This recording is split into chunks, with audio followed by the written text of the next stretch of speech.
Ang Ginoo manaa kaninyo. Manausap kaninyo. Pagbasa gikan sa Santos nga Ebanghelyo sumala ni Mateo. Himayaon ikaw, O Ginoo. Unya miadto si Jesus sa Jordan gikan sa Galilea aron magpabunyag ni Juan. Apan dili unta mubunyag kaniya si Juan. Siya miingon, "Ako ang angay mong bunyagan, apan nganong ako naman hinuon ang magbunyag kanimo." Apan gitubag siya ni Jesus, "Pasagdi lang nga mahitabo kini, kay niining paagiha makatuman kita sa tanan nga gisugo sa Dios." Busa miuyon si Juan. Sa pagkahuman gayod og bunyag kang Hesus, mihaw-a siya sa tubig. Unya naabli ang langit ug nakita niya ang Espiritu sa Dios nga mikunsad daw sa lampati ug mitugdon kaniya. Ug unya may tingog gikan sa langit nga nag-ingon, "Kini mao ang pinangga kong anak nga nakalipay kanako pag-ayo." Ang Ebanghelyo sa Ginoo. Dayon ikaw, O Kristo.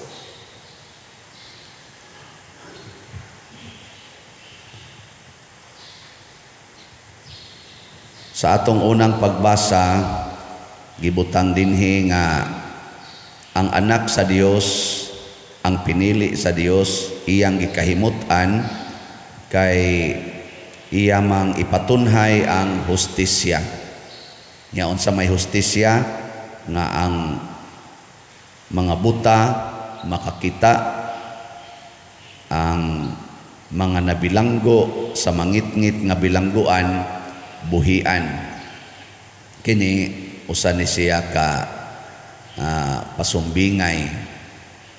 Pwede sad ni siya og aktual gyud, pero daghan mang mga binilanggo sa rihas nga wa mabuhi. Gani si San Pablo na bilanggo wa man makabuhi, namatay man gyud noon. Ang pasabot ani ang bilangguan nga mangitngit, di man sa kaitantong ngitngit nga ato mga bilangguan karon no. Ang ngitngit nga bilangguan mao kanang bilangguan sa sala. Kay kanang tawo nga nakasala gibilanggo na na.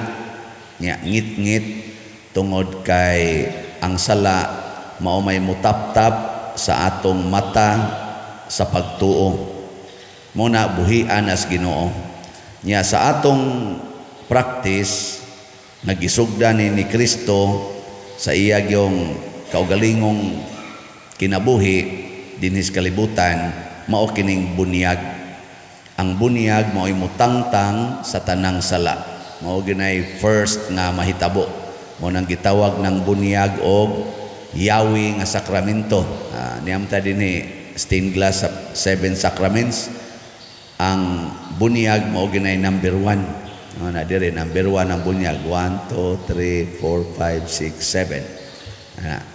Bunyag number 1. Di ganita mabunyagan di sa takadawat sa ubang mga sakramento.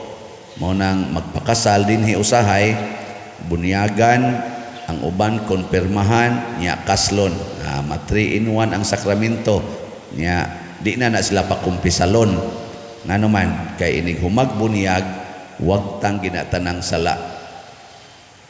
Mo nay una, sacramental effect, tangtangan sa gapos ang mga binilanggo. Mao na ang mga ginikanan, giauhag ta nga bunyagan gidayon ang bata as soon as possible. Dili huwaton nga managko ng baboy, dili huwaton nga ang abroad nga amahan mauli usa nya mga 1 year pa man, huwaton gid usa mo 1 year.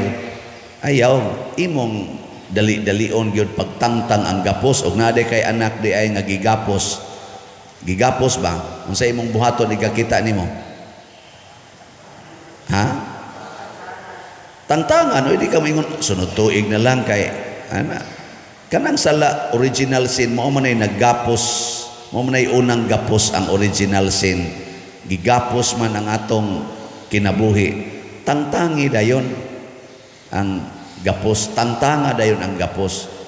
Ya, mao na siya ang kaimportante nga ang bata nga bag-ong na tao as soon as possible bunyagan dayon aron nga dili masigig kagapos. Nabitay uban dinhi wa mabunyagi kay gahuwat pas baboy, nasakit ang bata, namatay ang bata, na sige naghilak-hilak pader 6 months pa man ni siya, malangit ka ni nako but lang langit ba na inyong paminaw malangit ha. Hilak-hilak ngano mo masanan niyo bunyagi o schedule naman gidunta ni pader karong sunod buwan yan kalit mag-atake mo na patay anya siya nya malangit ni pader nako aw kana nung bata ug ako'y pasultihon malangit gid na ang way siguro kining nanganak sa bata nganong wa dayon ninyo ihatag ang bunyag sa ato pa wa mo'y pagtuo nga kining bunyag gikinahanglan kaayo nis kinabuhi sa tao. Mao mambitaw si San Juan dire niingon siya ako'y bunyagi dili ikay bunyagan kay di naman ka kinahanglan bunyagan kay Ginoo gud ka, pero si Kristo ningon ayaw bunyagi ko kay mao ni pagbuot sa amahan. Pasabot ang tanang tao nga moanhis kalibutan bisan pag ang Ginoo nga nagpakatao moagi Dios bunyag. Mao na ka importante oy himuon malang sekondary mas importante man ang handa, mas importante nga mouli na tong mga ninong, katong ninong nga mo'y mo bangka sa kaon, huwaton gyud. Ayaw. No. Na. Nya unsa may mahitabo sa bata nga wa mabunyagi nya mamatay. Sa una giingon na moadtos limbo. Limbo ba nang dili jud kuno na langit pero di sa na impierno pero limbo. Si the late Pope Benedict XVI katong bag-ong namatay nato nga Pope Emeritus iyan ang gipamalandungan og maayo kuyog sa mga ato mga theologians o mga kaobispuhan o gideklarar nga wa na ng limbo. Unsa may kuan unsa may usas mga rason ni ana gidawat pod na sa atong balaod sa simbahan sa canon law kanang gitawag nato sacramental unsa na kanang pagdawat sa sakramento by desire. Ang kalag sa bata nangandoy gyud na sa Ginoo.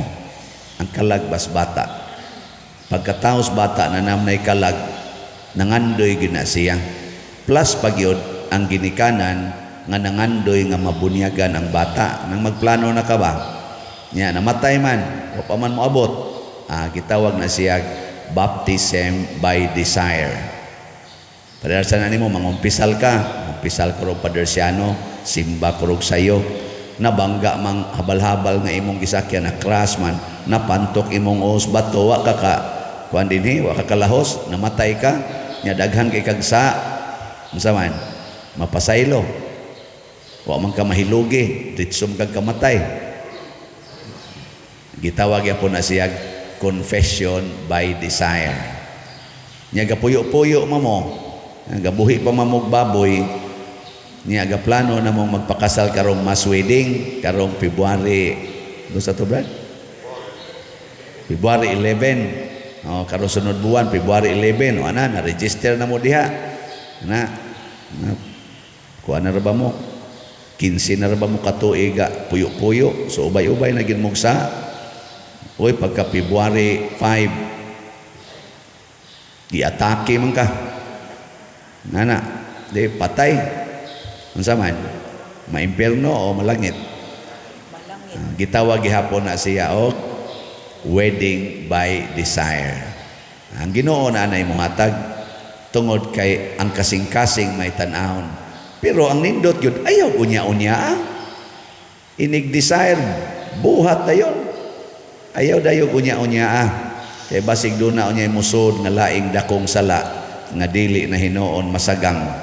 So ang bunyag ni Jesus, number 1 is to free us from the bondage of sin, imprisonment of sin, labi na gyud original sin. Ang ikaduha, ang bunyag di ay maoy paghatag sa atong kaugalingon ngadtos Ginoo isip iyang anak.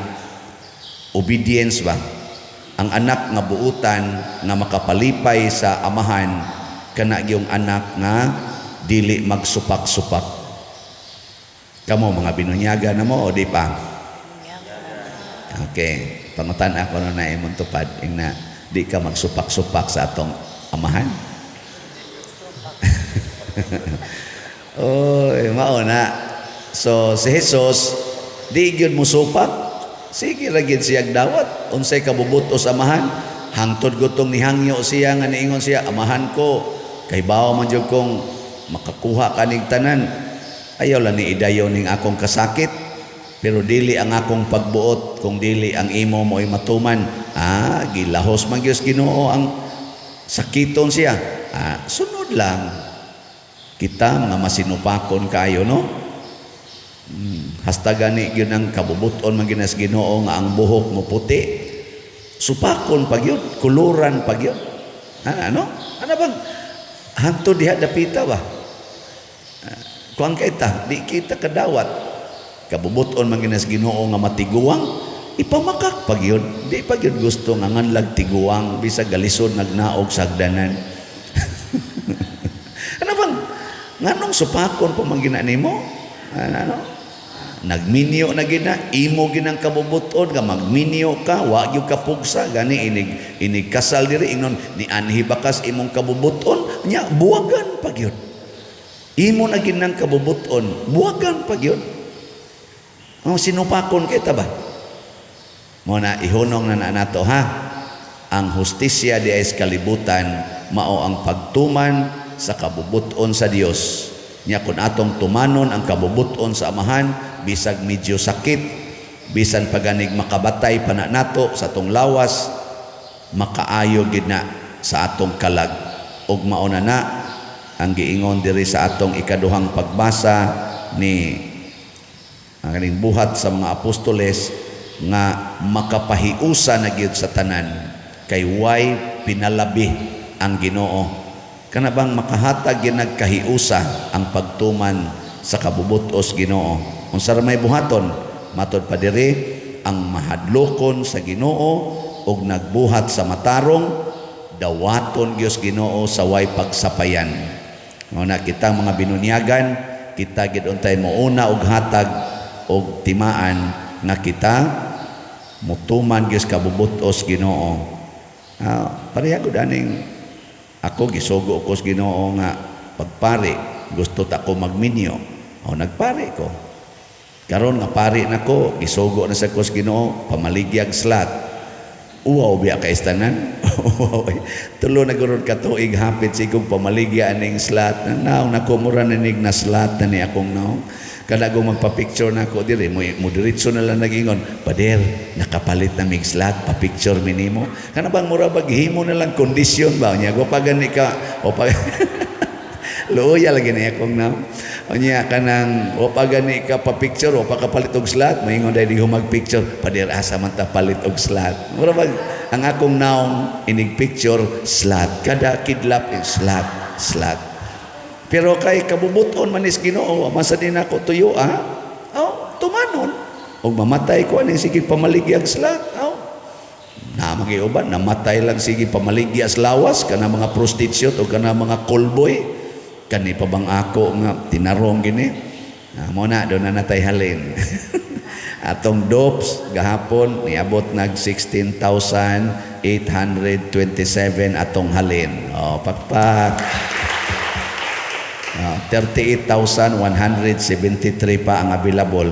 Nya naman tay special slot para sa atong pista Santo Niño ang sa to SNJP Santo Niño's Joyful Power tag 100 ni per slot nya 15,000 atong gibaligya na nasa tay halin gahapon. paspas ang halin gahapon niabot og 239 ka slots atong halin. Oh, daghan na. So good ang halin naay 14,761 nga o pa mahalin tag 100 naman basig sunod semana hurot na ni siya. So amo na lay maigo diyang palit basta kabubuton as Ginoo nga ako mamaligyag slot, basig kabubuton sa Ginoo nga kamo sad mamalit sad mog slot. Nya kadtong magpalingog-lingog mga badlongon tong anak sa Ginoo. Nya kanang mopalit dayon mga buotan. Nya moingon din ang Ginoo, ikaw ang pinangga kong anak, nakalipay ka kanako pag-ayo. Punaan na sa nimog palit, ingon na sa Ginoo, ikaw ang pinangga kong anak, porti na ginakong lipaya. O, di ba? Ana na siya. Kana sa slot pa lang na, wa pa nailabot sa ubang mga buhat na gisugo sa Ginoo. In short, obedience to God means lipayo nato ang kasing-kasing sa Ginoo, dili lang ang atong kasing-kasing. Nya kung lipayo nato ang kasing-kasing sa Ginoo, pinaagis atong pagtuman sa iyang mga sugo, ibubo sa Ginoo nato ang kalipay nga dili na nato ma-imagine.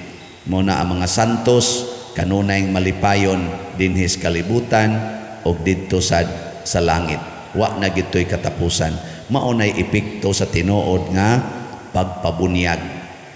Mawagtang atong sala nya sa atong pagtuman sa balaod sa Ginoo, malipay ta kanunay og malangit pagyud.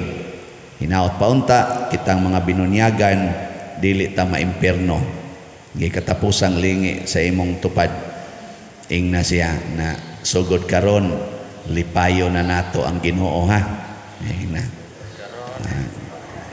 Kana ang buotan, ingna di nata maningil sa utang ha.